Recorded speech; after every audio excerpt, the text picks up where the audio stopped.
Bueno, queridos hermanos y hermanas, les saludo con mucho cariño. Gracias a Dios estamos pues ya arrancando el segundo día laboral de la semana, ¿no? Que es martes. Ha avanzado ya el día. Para algunos, bueno, todavía les queda un poco más de tiempo para terminarlo, pero gracias damos a Dios por permitirnos estar este martes 7 de septiembre. Estamos ya muy cerca de ir terminando este año y con un montón de metas cumplidas. Gracias sean dadas a Dios por ello. Bueno, vamos a seguir meditando y con esto vamos a terminar esta sección que se ha denominado los valores que se encuentran dentro de una lectura más cercana, más efectiva y afectiva que tiene que ver con el Antiguo Testamento. Acercarnos a este tema, ¿no? Si bien es cierto, tiene su belleza, su impronta, tiene su color, ¿no? Con los textos que hemos leído, pero también es cierto que representa su dificultad, ¿no? Tiene su dificultad porque son textos escritos durante muchos miles de años, son textos que encierran distintas épocas, distintas circunstancias, encierran distintos factores, distinta madurez teológica, encierran distintas maneras de expresión, ¿no? Entonces, tiene su propia complejidad. Sin embargo, creo que la palabra es sencilla, la palabra de salvación se cree por fe y para fe, y pienso que eso es un buen cimiento para no desmayar cuando nos enfrentemos a algunas cosas que podamos encontrarnos en nuestro acercamiento al Antiguo Testamento. Yo siempre digo, cuando ustedes se encuentren con un obstáculo en su encuentro con el Antiguo Testamento, déjenlo un poco de lado, ¿no? Déjenlo ahí, busquen alguna alternativa. En la bibliografía que está de la materia, hermanos, he compartido un comentario bíblico muy bueno, muy bueno. Es un comentario de Leborati, que es el comentario bíblico latinoamericano. La verdad es que es un comentario que puede ayudarles a sacar de sus dudas, ¿no? Que se pueda tener al respecto. Y la verdad que es una muy buena herramienta para cuando se les atore algo, algún texto que no entiendan o demás, bueno, búsquenlo en el comentario bíblico. Los comentarios bíblicos siempre serán una ayuda muy valiosa, los diccionarios también. Y bueno, hoy tenemos como ventaja el Internet, ¿viste? Vos no entendés una palabra, le googleas y aprendes. Este es un consejo que también les doy. Cuando ustedes lean o escuchen una palabra que sea nueva para ustedes, no se queden con la duda, busquen su significado.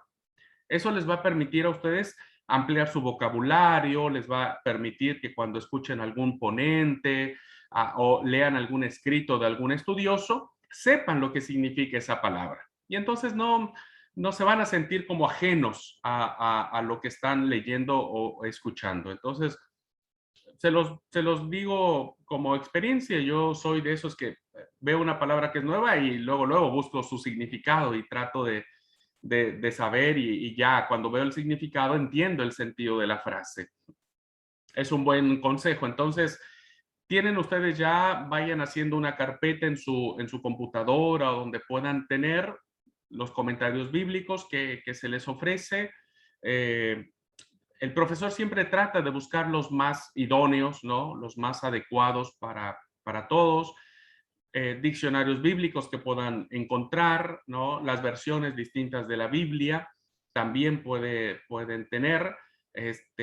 Así es que bueno, nada, yo lamento mucho porque ya tuve 2 encuentros con los alumnos aquí en Misiones y no les comenté que yo tengo una carpeta con distintas versiones de la Biblia digitalizadas. Entonces, pero bueno, cuando vaya a Buenos Aires o cuando vaya a Entre Ríos, si alguien quiere tenerlas, me las pide esas versiones y un pendrive y con todo gusto se las comparto. Bueno,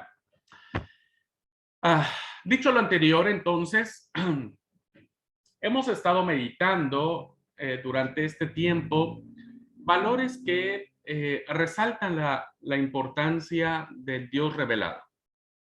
Hemos estado analizando las distintas ópticas que tenemos, ¿no? De un Dios que es clemente, que es misericordioso, que ama mucho, que ama a su pueblo, que tuvo un gran conflicto cuando Efraín, el pueblo el reino del norte, el reino del norte se llama Israel, pero a veces el texto bíblico también le da la denominación de Efraín. Entonces, cuando ustedes lean algún oráculo profético que hable de Efraín, siempre está refiriéndose al reino del norte. También vimos el aspecto de que Dios perdona a las naciones más crueles o a las personas que realmente no merecen ningún perdón. Dios siempre las perdonará porque su amor es fuera de este mundo, diríamos en esos términos. Pero ahora quiero ver si terminamos en esta clase o la extendamos tal vez la mitad de mañana. Quiero que nos acerquemos ahora a la revelación de la persona de Jesucristo. Muchas de las cosas que aparecen en la vida, en la persona y en el mensaje de Jesús, muchas de ellas, si no es que yo me atrevería a decir que todas, tienen un trasfondo basado en el Antiguo Testamento. Hoy pondré 3 ejemplos que nos van a permitir saber por qué es importante conocer el Antiguo Testamento para poder eh, eh, sí, qué sé yo, conocer, para poder entender, ahí está la palabra, para poder entender con mucho mayor claridad el mensaje de Jesús. Jesús no es un hombre que baja de la noche a la mañana y aparece de un día para otro.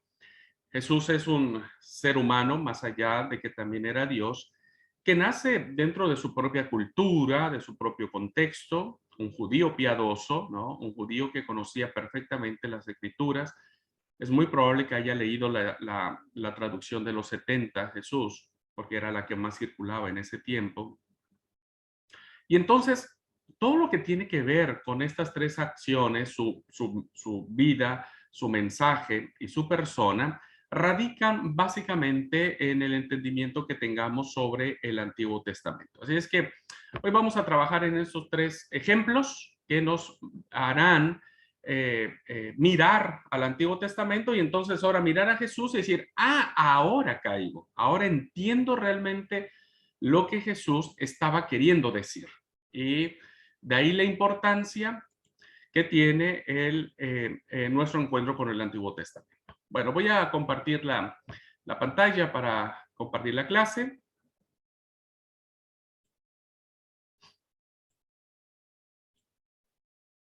Muy bien. Entonces, vamos a centrarnos en este último apartado que tiene que ver con los valores de los 39 libros canónicos que nosotros le denominamos Antiguo Testamento o Antigua Alianza, ¿no? En esta mirada sobre Jesús, ¿no? Sobre nuestro Señor y Salvador, a quien adoramos y a quien lo hemos confesado como nuestro Señor y Salvador. Los 3 puntos anteriores que nos hemos referido que están dentro del Antiguo Testamento, ¿no? Que tiene que ver con eh, el Antiguo Testamento da a conocer a Dios, lo manifiesta de una manera maravillosa. El segundo valor es que en el Antiguo Testamento encontramos hombres y mujeres de carne y hueso, ¿no? Con toda su impronta y que el texto no lo calla. Y no lo calla porque finalmente es un mensaje muy poderoso que tiene que ver con que no, aún sabiendo Dios cómo eran ellos, ¿no? Y cómo somos nosotros, nos sigue amando. Y el tercer valor que platicamos la última clase tuvo que ver con esta dimensión sociopolítica, que tenía que ver con un mensaje muy revolucionario, muy transformador, muy social de parte de Jesús, principalmente mirando, atendiendo la vida de los pobres. Entonces, en estos 3, tal vez en un afán de plantearlo en términos simplistas, podríamos decirlo que se puede detectar de una manera muy fácil estos mensajes que aparecen en el Antiguo Testamento, estos valores, perdón, que aparecen en el Antiguo Testamento. Sin embargo, los cristianos descubrimos otro valor fundamental, que eso es algo ya muy nuestro, ¿no? No pertenece ya a la mentalidad judía, porque ellos no reconocen más la inspiración de los 27 libros que componen el Nuevo Testamento, pero los cristianos sí, creemos que es palabra de Dios. Y entonces descubrimos un valor que es muy importante porque entendemos que el Nuevo Testamento en la persona de Jesús viene a reafirmar, viene a dar luz y viene a darle sentido a todo este mensaje que encierra el Antiguo Testamento. Y tiene que ver con conocer la actividad, el mensaje y la persona de Jesús. Diríamos que esto es una tarea muy apasionante y casi como jugándole al detective, porque debemos ir captando, esa es una habilidad que confío en el Señor, vayamos desarrollando conforme pase el tiempo, ir captando las múltiples relaciones que hay entre estos dos testamentos en función de la persona de Jesús. Cuando hacemos esto, hermanos, cuando se hace una clara lectura de la actividad, del mensaje de la persona de Jesús a la luz del Antiguo Testamento, entonces muchos puntos se aclaran. Puntos que a veces, créanme, muchos predicadores no le damos al clavo, muchos líderes no le encontramos el verdadero sentido y entonces hay cosas que a veces predicamos del Nuevo Testamento que le damos una interpretación totalmente diferente, ¿no? Y está bien, podemos interpretarle, pero esa interpretación tiene que ir siempre de la mano del origen de eso que estamos nosotros interpretando. Entonces, a veces, cuando no lo hacemos bien, malinterpretamos el pasaje y le damos para cualquier lado, le damos cualquier sentido, ¿no? Le damos a veces un sesgo que tiene que ver más a veces como predicadores o predicadoras, como que encajonar el texto a la fuerza o meterlo a la fuerza a la idea general que estamos teniendo, pero la verdad que no va por ahí el asunto. Bueno, entonces, para entender esta importancia, voy a indicar 3 ejemplos concretos que tienen que ver con esta parte de la vida de Jesús. Y vamos a iniciar con su actividad. Vamos a ver la actividad de Jesús. Y vamos a poner un ejemplo. Vamos a ir al texto de Mateo, Mateo 21, ¿no? Vamos a ver qué dice Mateo en relación a la actividad de Jesús. Mateo 21, del 12 al 14. Bueno, y nos encontramos en este texto.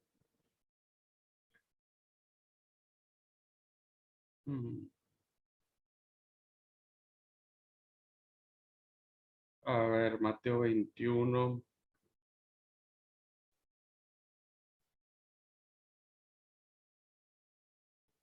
No, pero cité mal el texto.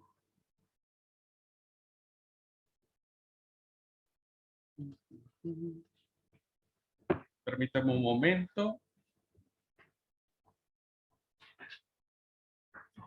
Esto es cuando sucede, cuando las cosas son en vivo.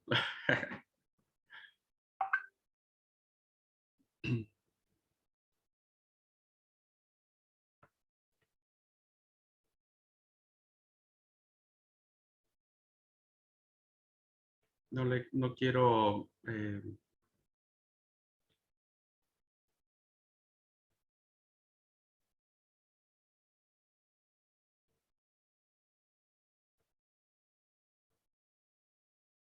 si alguien conoce la cita, se lo agradecería.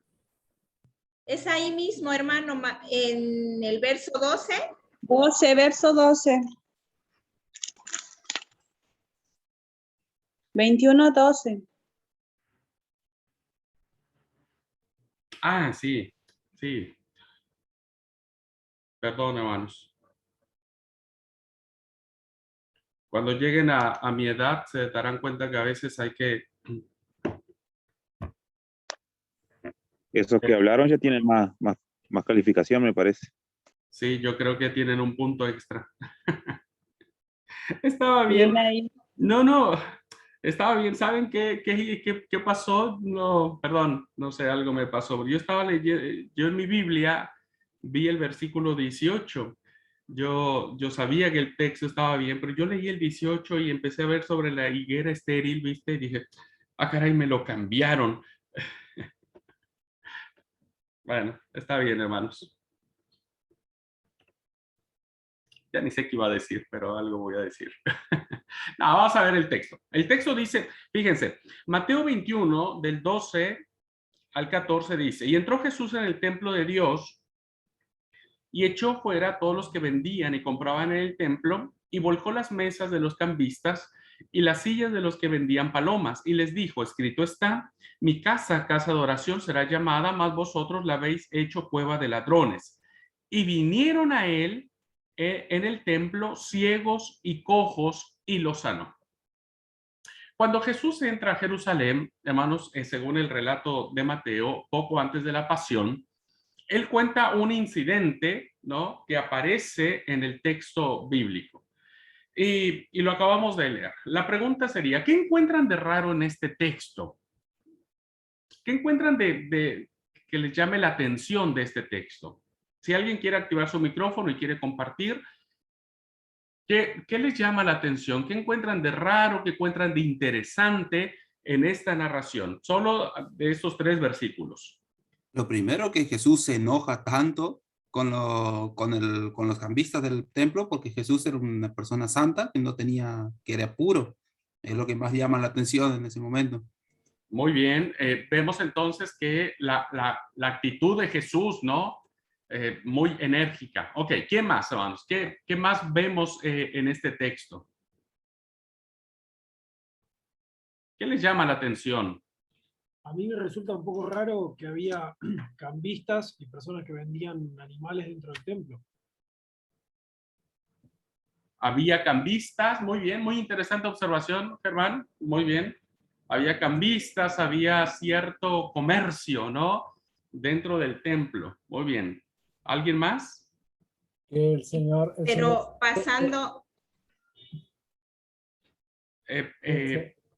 Sí, Bueno. dice, escrito está. Hace una referencia a un escrito anterior. muy bien. Hay una referencia al escrito anterior, ok. Como que hay un hecho previo, diríamos, ¿no? Bueno, buena observación. Lucy. a pesar de lo que estaba sucediendo con el enojo de Jesús hacia lo que estaba pasando, también llama la atención que los cojos, los ciegos, los que tenían la necesidad de que fueran tocados por Jesús, sanados por Jesús, él lo hace ahí mismo, en esa situación que se encontraba él. Ok, entonces hay como una acción sanadora, ¿no es cierto? Para los ciegos y los cojos. ¿Quién más, hermanos? A mí se me hace que como que le tenían el templo como una feria, que ahí donde se reunía la gente, que ahí llevaban todo para vender, ahí iban a sanarse, era como decimos hoy una feria. Muy Ahí se bien. tiene todo y conseguís de todo, tenés, compras palomas, vendés, o sea, haces negocio, te vas a orar, o sea, para mí una feria. Muy bien, claro, claro. Ahí tenían su embole lindo ahí en el templo, ¿no es cierto? Bien. A mí se me hace, cuando leo eso, que yo por lo menos me pregunto como que no me doy cuenta y no dimensiono qué es lo que realmente estaba pasando ahí. Es como que no sé qué estaría pasando, que pasó eso, o qué significaba esos cambistas, por qué tanto enojo de Jesús. es como que no me doy cuenta de qué es lo que estaba pasando en realidad. O sea, sí se enojó, opino todo lo que opinaron antes, pero como que realmente a mí me da la impresión de que quién sabe qué estaría pasando en ese momento. Esa es la impresión que me da a mí en el texto. Gracias, Marcos, gracias. Y sí, la verdad que está pasando algo más de lo que nosotros hemos dicho acá. Está ¿Puedo pasando. comentar algo? Ah, sí, sí. Perdón, yo es que como yo los tengo acá y yo solo los veo, me veo a mí, no veo quién, pero sí, amor, pasa, dale, dale, dale. Eso es mucho egocentrismo, profesor. Solamente Ah, se ve usted mismo. no. No, no es cierto, amor. Es que yo sé cómo es eso, puedo compartir pantalla. Sí, No, sí. justamente, justamente quería comentar esa parte que, bueno, trato de entender como que lo controversial que fue para Jesús haber encontrado lo que se supone era la casa de oración, el templo, en algo como un mercado, ¿no? Pero entiendo que eran como circunstancias de alguna forma quizá necesarias, porque entiendo que cuando la gente llegaba al templo, tenía la necesidad de llevar sus animales para los sacrificios o de lo que era necesario. Y quizás si no lo llevaban, a lo mejor nos faltaba algunos que se avivaron y dijeron, bueno, yo voy a poner mi negocio y lo voy a vender acá. Entonces era como que, como cuando uno va a una feria, ¿no? Y uno regatea, pide algo más barato, qué sé yo. Yo creo que eso fue lo que se salió de proporción, el hecho de que más allá de que la gente quisiera facilitarle a los que iban a hacer alguna expiación o alguna ofrenda, facilitarle lo que pudiese necesitar, no sé, un animal, aceite o qué sé yo, lo que fuera a necesitar, se convirtió realmente en un negocio. Y bueno, creo que eso es lo que pienso que a Jesús le pudo haber molestado, ¿no? Pero se me hace como muy, muy abrupto el cambio de esa escena donde Jesús está furioso, tira todo, los corre, pero inmediatamente después viene como esa parte donde la gente se le acerca y él lo sana. No sé, es como que no puedo hilar esa escena así como que pasó tan rápido de un estado eufórico por la molestia de lo que encuentra, de lo que ve, a esa paz quizá que pudo haber tenido al momento de que la gente se le acerca, lo busca para una necesidad personal y él extiende su mano sanadora y los devuelve a su casa sanos. No sé, eso como que es un poco difícil para poder entender en tan pocas líneas. Okay. Como decía Marcos, algo más pasó ahí. Sí, algo más está. Todavía no le pegan a la tecla, hermano, todavía no le pegan a la tecla, pero ya se van acercando. Había pasado, hermano Abraham, había pasado un acontecimiento antes, no sé si acababa de pasar donde Jesús había entrado a la ciudad, ¿verdad? En ese evento bonito, y cuando llega al templo, él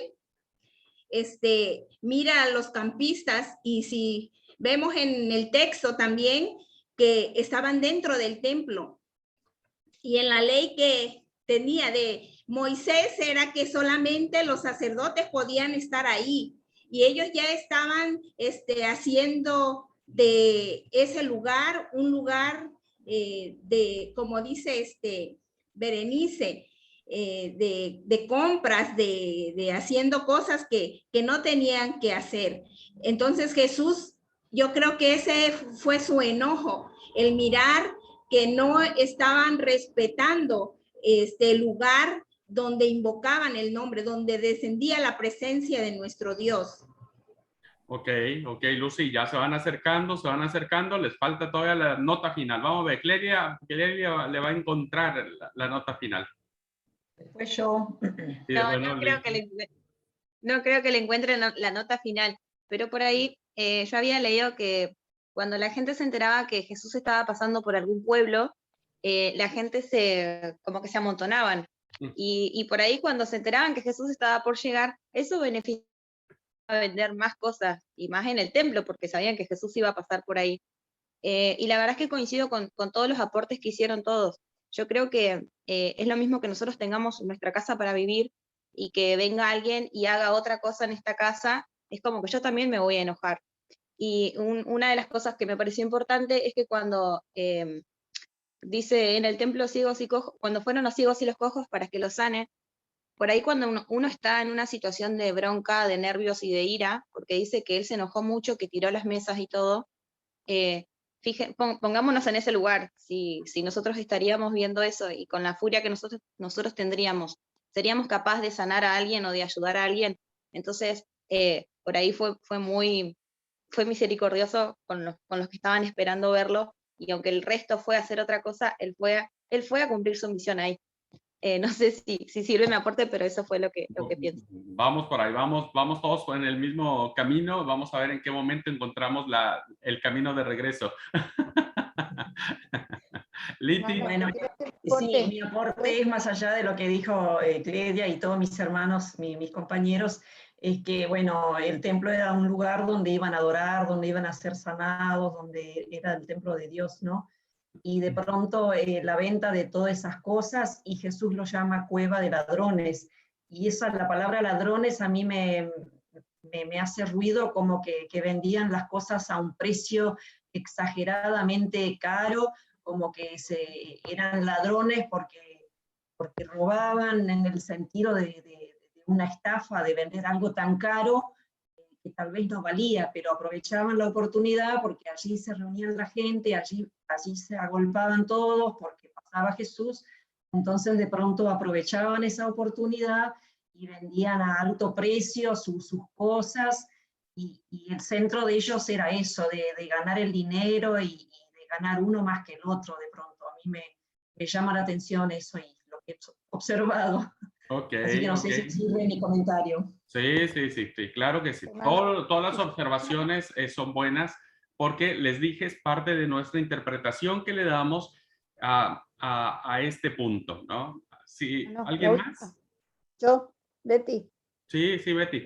Adelante. Bueno, estuve leyendo también y escuchando los aportes de mis hermanos, y a mí me parece que él estaba cumpliendo lo que fue profetizado por Isaías, ¿no? Que él cuando él vendría, estaría sanando a cojos, a ciegos, a todas esas personas que necesitaban curación, ¿no? Y él vino a cumplir eso, y lo estaba cumpliendo echando todos los cambistas, todos los que vendían en el templo. Que él vino para sanación. Ok, Betty, muchas gracias por el aporte. Y ahorita comento lo que está diciendo. ¿Alguien más? Pastor, yo lo que traigo es a nuestra realidad, por ejemplo, el día de hoy. Póngale a nuestra realidad, traerlo, la historia a nuestra realidad el día de hoy. ¿Qué nosotros vamos a hacer al templo los días sábados?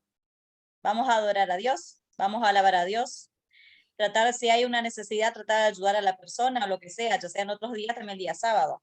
Ahora imagínense que nosotros lleguemos al templo y que haya toda una mesa de ferias, y lo único que interesa ahí es la venta, es el comercio, es traer cabritos, palomas, lo que sea, por ejemplo, con nuestros pecados, y que dejemos de hacer lo que Dios nos pide a nosotros.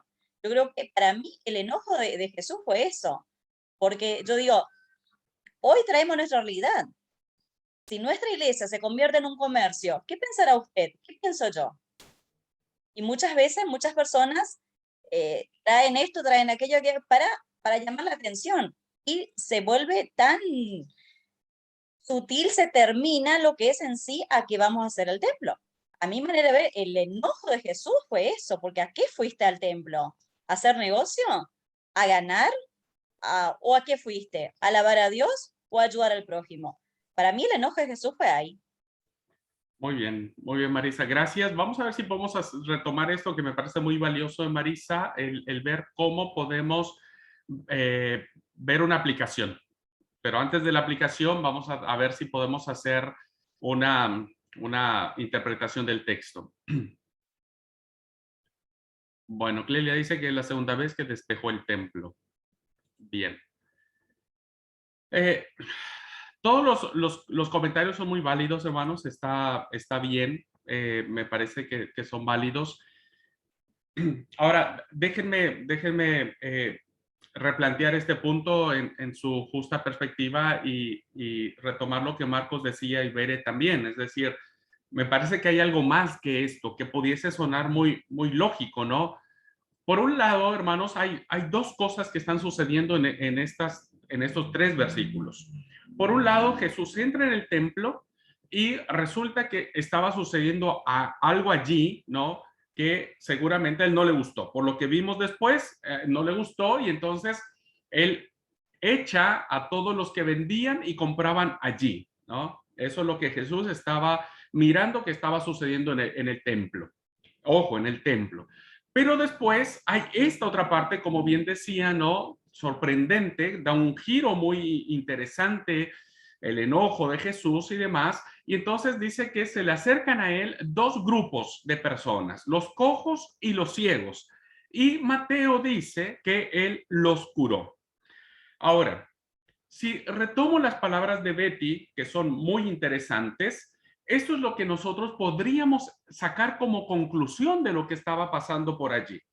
La mayoría de nosotros podemos extrañarnos de la energía con que actúa Jesús, ¿no? Con ese, a veces con ese enojo, con esa situación. Hay una alusión al Salmo, ¿no? El celo por tu casa me consume y demás. Y también podríamos decir que las curaciones que Jesús hace es el cumplimiento dicho por el profeta Isaías. Vamos a Isaías y vean lo que dice el profeta. En el capítulo 35 de Isaías, versículos 5 y 6. Miren, vean lo que dice. Lo leo yo aquí en Reina Valera y después lo leemos en cómo está en la presentación. Entonces, dice el profeta Isaías, los ojos de los ciegos serán abiertos y los oídos de los sordos se abrirán.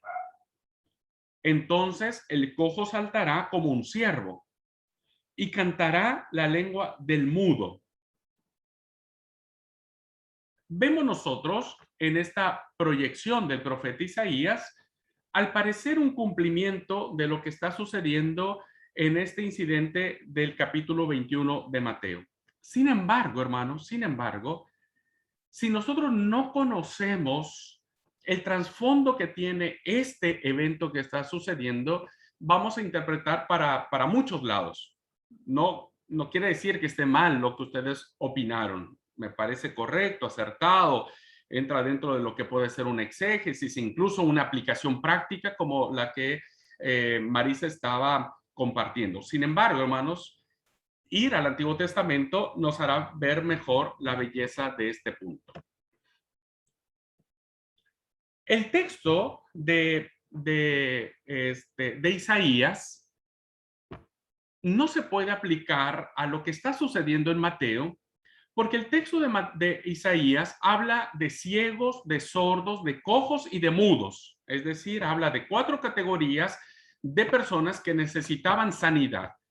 Pero Mateo solamente hace referencia a los cojos y a los ciegos. ¿Esto es una casualidad? No, hermanos, tiene toda la intención del mundo. Tanto Mateo conoce el Antiguo Testamento, tanto Jesús lo conoce de igual manera, ¿no?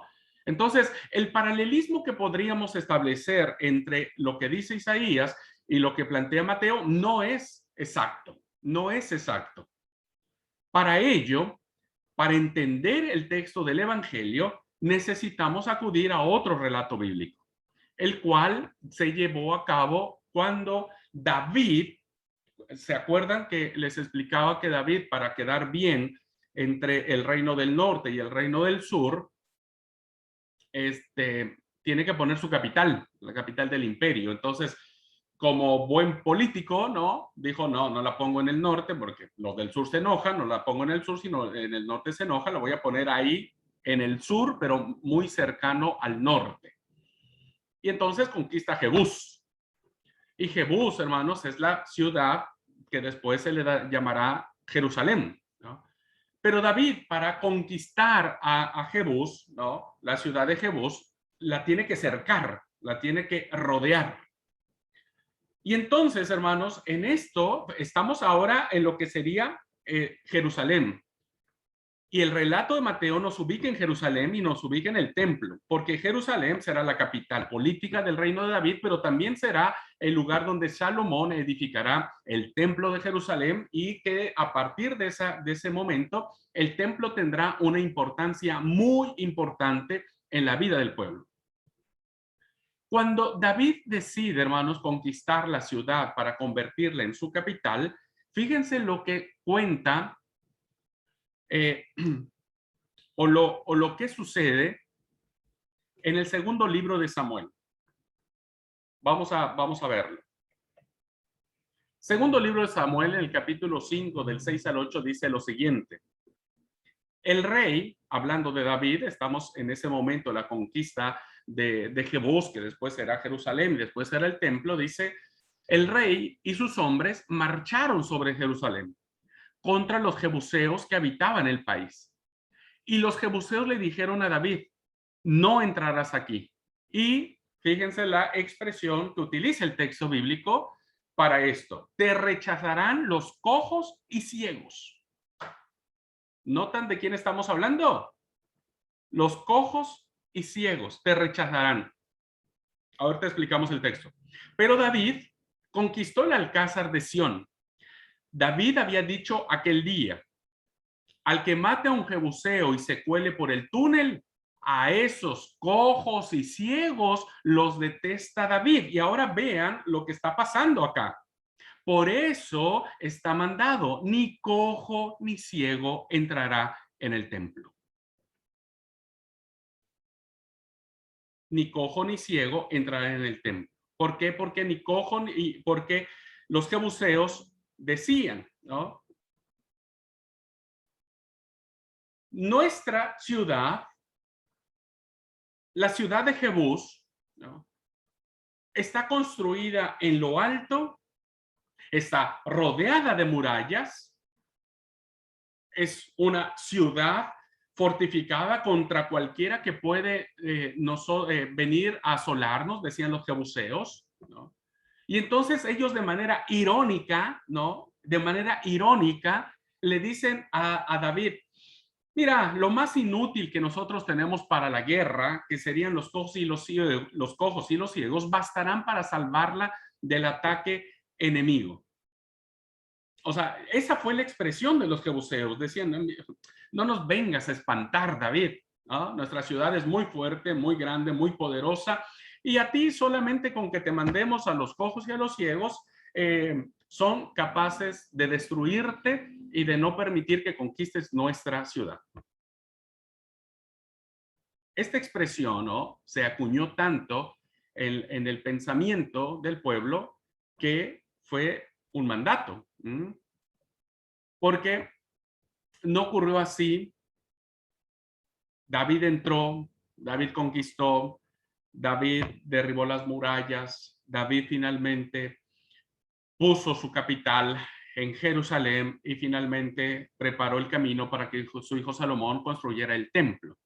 Sin embargo, en recuerdo de esa frase, en recuerdo a esa actitud que los jebuseos tuvieron contra David, y recuerden que el texto bíblico siempre le da un renombre a David, ¿no?, prohibirán más tarde la entrada de estas personas en el templo.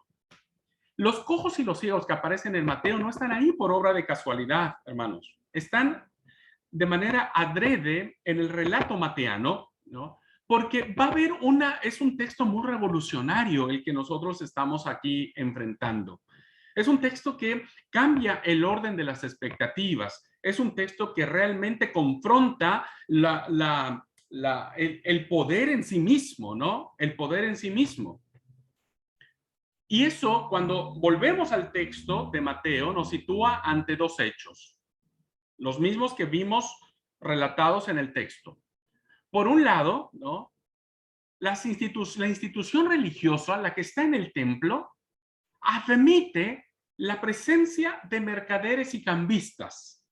Por un lado, entonces, vemos la actitud dolente que tienen los sacerdotes del templo para hacerse de la vista gorda, porque llevaban su tajada, porque evidentemente todo lo que se producía en el templo, ¿no?, todo lo que generaba las ganancias, iban a las arcas del templo, y eso, evidentemente, imagínense el hecho de que las personas vendieran, ¿no?, sus animales para los sacrificios, hacía que el engranaje económico del templo, el estatus de riqueza que tenían los sacerdotes, siguiera funcionando.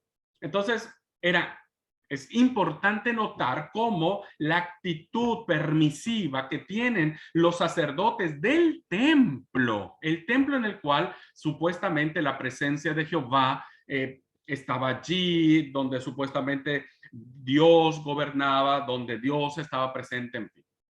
Ahora, por el otro lado, ¿no?, hay, por la misma institución, hay el rechazo de la presencia de los cojos y de los ciegos, porque ellos no podían estar allí.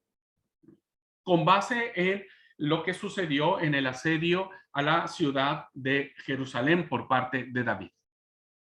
La institución entonces le conviene a los mercaderes y cambistas y por eso los tiene, pero por el otro lado desecha a los cojos y a los ciegos porque recordaban el texto donde dice: mi alma aborrece a los cojos y los ciegos y por lo tanto ninguno de ellos entrará en el templo. Fíjense cómo este pensamiento que estaba, ¿no?, y que era producto del enojo de David, que aparece en el texto bíblico, que no es porque Dios lo esté mandando, ¿no?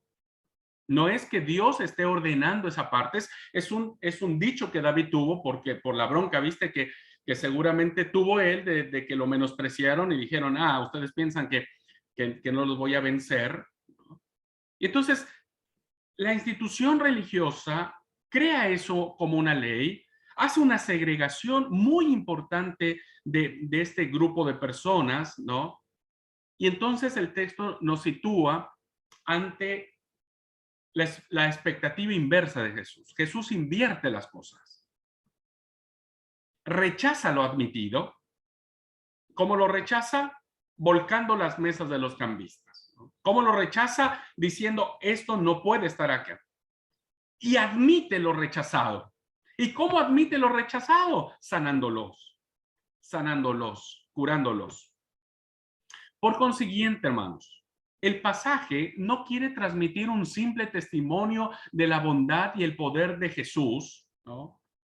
De decir: bueno, estos pobrecitos son cojos, son ciegos, yo los voy a sanar. No, el pasaje no solo, o no es la intención de reflejar ese aspecto bondadoso que Jesús tiene, sin duda. No, el texto va mucho más allá. Y si a esto le sumamos, hermanos y hermanas, que el Evangelio de Mateo está dirigido a los judíos, diríamos, judíos que conocen perfectamente la historia que aparece en el segundo libro de los Reyes, que la conocen a la perfección y que justificaban con eso el rechazo a estas personas, ¿no?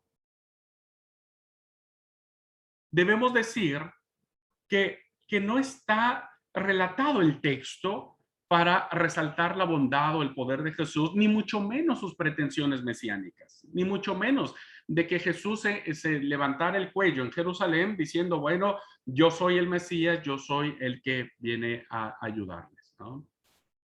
Por lo tanto, sí hay algo detrás del texto, y hay algo muy fuerte, muy poderoso, porque es un texto revolucionario. Es un texto que trastoca los valores, al menos los valores que aparecen en esa época, ¿no? Valores que tienen que ver con decir: no debemos acomodarnos a esto. Pero sin la ayuda del Antiguo Testamento no habríamos captado este matiz, no habríamos visto por qué Mateo relata lo que relata, por qué lo relata de esta forma y por qué la reacción de Jesús. ¿Por qué la reacción de Jesús?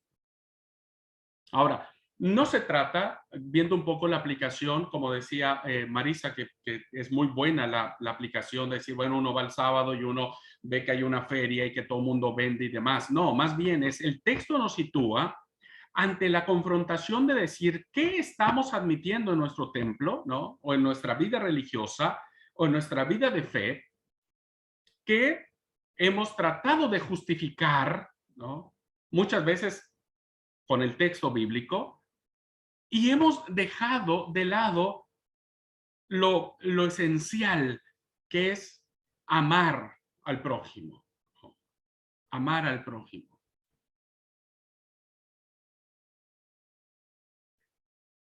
Un día un hombre, un miembro de iglesia se compró un auto 0 kilómetros, ¿no? Creo que conté un día esa historia. Se compró un auto 0 kilómetros y llevó a la iglesia, no sé si para dar gracias a Dios por su auto o para presumir el auto, no lo sé. Pero resulta que de esas cosas se largó la lluvia, ¿no? Se largó la lluvia. Y entonces había una familia que quería, no tenía auto y tenía que ir a su casa. Entonces, del templo a donde estaba el auto, había que enchastrarse un poco los zapatos y demás. Y entonces el hermano no quiso llevar a esa familia porque no quería que le ensuciaran su auto 0 kilómetros. ¿Qué admitimos? ¿Qué estamos admitiendo en nuestra vida religiosa, no? Como bueno, como aceptable. Somos una iglesia que vamos al culto, ¿no?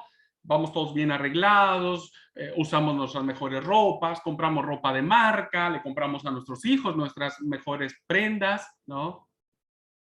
Vamos todos bien pitucos, bien churros a la iglesia, pero no bendecimos a los que no tienen. No nos preocupamos por los que tal vez quisieran también tener algo bueno que disfrutar, que tener. Vamos, somos muy piadosos, oramos, estamos muy atentos al sermón, pero nos olvidamos de las personas que están a nuestro lado. Este mensaje que aparece en el texto de Mateo realmente nos confronta, queridos hermanos y hermanas, en los valores que nosotros hemos establecido, en nuestras religiosidades.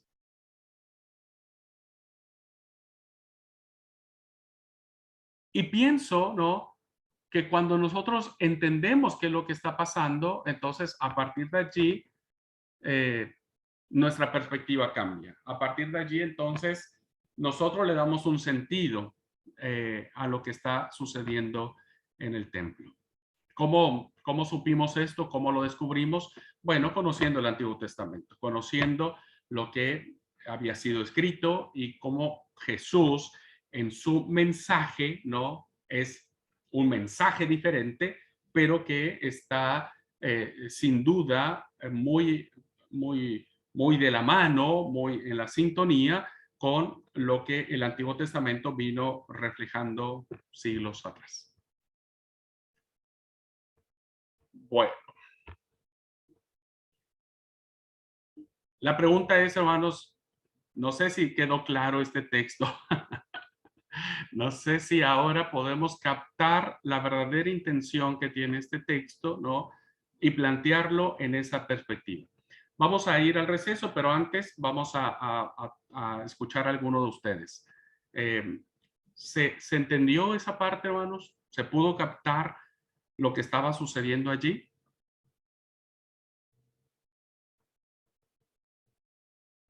Sí. ¿Qué aplicación práctica daríamos, hermanos, hermanas? Ayúdenme. Yo puse algunos ejemplos, pero a la luz de esto, a la luz de esta parte, ¿no?, ¿qué ejemplos hoy nosotros podríamos dar de que admitimos lo que debemos rechazar y rechazamos lo que debemos admitir? ¿Cuál sería la reflexión que nosotros tendríamos hoy? Eso me gustaría preguntarles a ustedes. ¿Alguien quiere compartir algo? Sí, yo, hermano. Sí, Lucy. En el caso de ellos, al mirar Jesús a todos, al llamar que estaban haciendo el lugar santo donde adoraban a Dios, lo estaban convirtiendo en una cueva de ladrones. Y lo que decía usted, son frases revolucionarias donde podemos nosotros notar que en vez de hacer ellos, de promover la oración, de promover muchas cosas para que los pueblos aledaños lo hicieran, no lo estaban haciendo. En nuestra actualidad, a veces hay situaciones en nuestra iglesia, dentro de la iglesia, que en vez de promover la oración, la comunión, la lectura de las Sagradas Escrituras, nos enfocamos en hacer cosas que no vienen, que no tienen tanto sentido, ¿sí?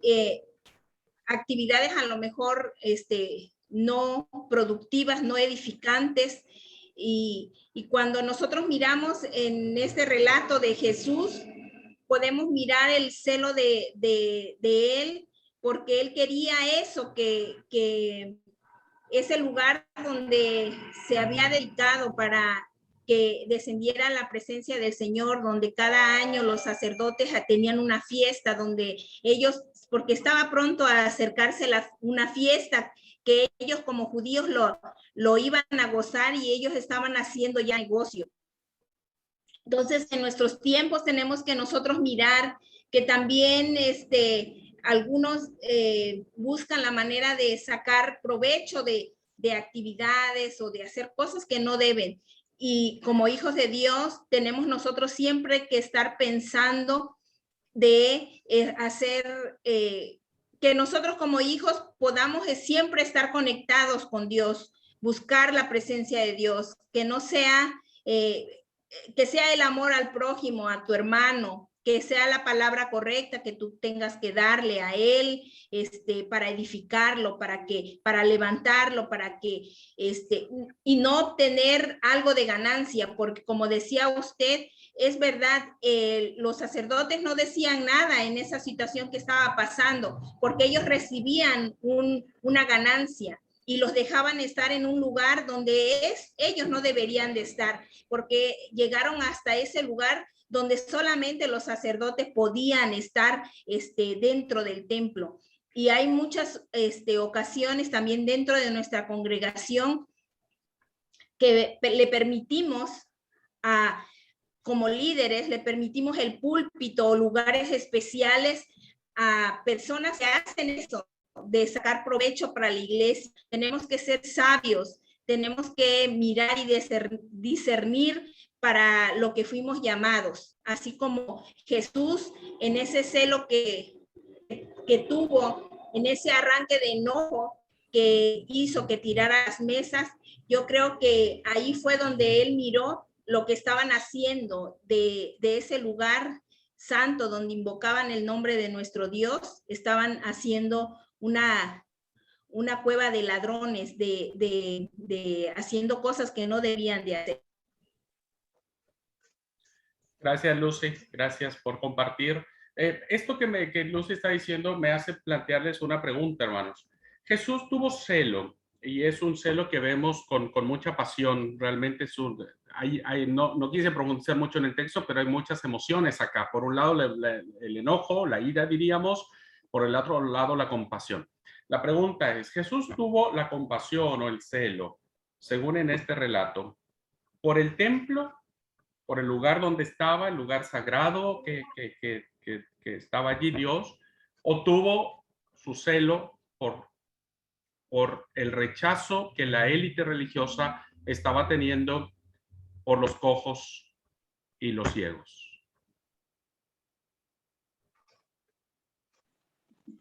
Permiso. Adelante. Por el rechazo que le daban los sacerdotes a los cojos, porque como ya estaban explicando, era el lugar donde iban a adorar con sus ofrendas, con lo que tenían. Y pues al que no tenía le podía vender, pero el rechazo hacia las personas que no tenían, más que nada eso. Y en ese sentido se le puede hacer enfoque a la actualidad, por ejemplo, algunos miembros de las iglesias, de las congregaciones, que por quererse que fundaron ese lugar, lo que sea, pueden tomar decisiones sobre los demás cuando tienen alguna idea. Es un ejemplo que puedo tomar aplicación a hoy día. Ok. Planteo otra vez para que podamos tener la noción, ¿no es cierto? Es decir, ¿qué fue realmente lo que enojó al Señor? ¿Que los cambistas estaban allí, que habían hecho la casa cueva de ladrones? ¿O que ellos seguían manteniendo esa ley que venía desde tiempo atrás? Y lo que tenía que ser más importante para ellos, que era bendecir al necesitado, finalmente lo estaban rechazando. ¿Qué fue? ¿Qué creen que haya sido lo que pudo haber hecho explotar a Jesús, diríamos en estos términos.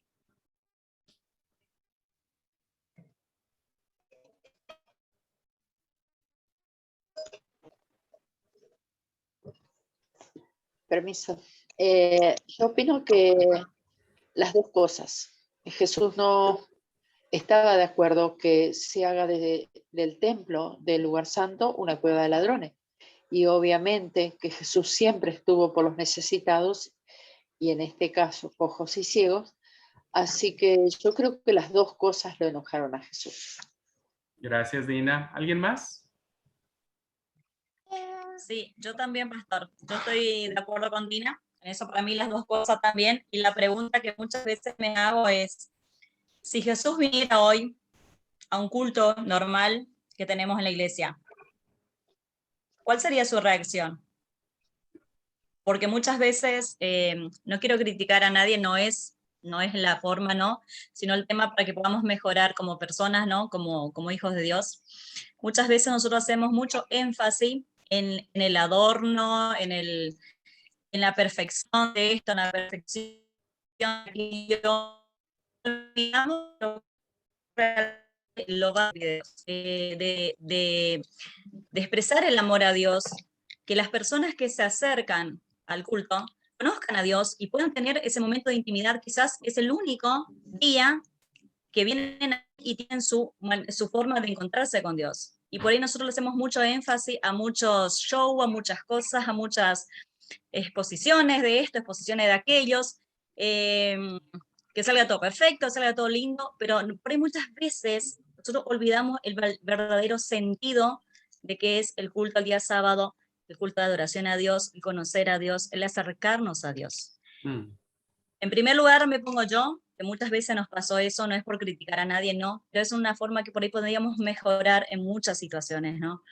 Y yo lo que veo muchas veces, por ejemplo, hay personas que uno visita, que uno está, y cuando vienen a la iglesia, se acercan, o los días miércoles tenemos oración, o los días sábado, y dicen, yo salgo en paz de acá. Entonces yo digo, nosotros, nuestra meta, ¿cuál es? Es presentarle a Jesús. No es todo lo demás. Y yo creo que el enojo de Jesús fue eso. Por eso me pregunto muchas veces, ¿cuál fue el enojo de Jesús, no es cierto, sobre ese texto? Muchas veces me pregunté eso. ¿Cuál fue el enojo de Jesús? Y yo me pregunto también, si Jesús viniera hoy a un sábado común y corriente a nuestra iglesia, ¿cuál sería el enojo de Jesús con nosotros? Gracias, Marisa. Bere, ¿querías decir algo? Sí, sí. Bueno, justo cuando escuchaba toda la relación que hay entre esta parte del libro de 2 Samuel con esto que acabábamos de leer del Evangelio de Mateo, me queda claro que para mí el enojo de Jesús era justamente esa actitud que seguía teniendo la gente de la élite, como decimos ahora, ¿no? Ese exclusivismo, porque creo que el hecho de que los cambistas estuvieran dentro del templo era porque a esa gente con ese estatus elevado le convenía que estuviesen. Y la gente que tiene la necesidad no es la que ocupaba el lugar, no es la que tenía derecho a entrar o podía entrar. Y creo que eso es lo que a Jesús le molesta. Por eso yo decía, hay algo ahí que no me cuadra de por qué es tan abrupto ese cambio y por qué tiene que cerrar justamente ese versículo con esa frase de que lo vieron, entraron al templo y él los sanó.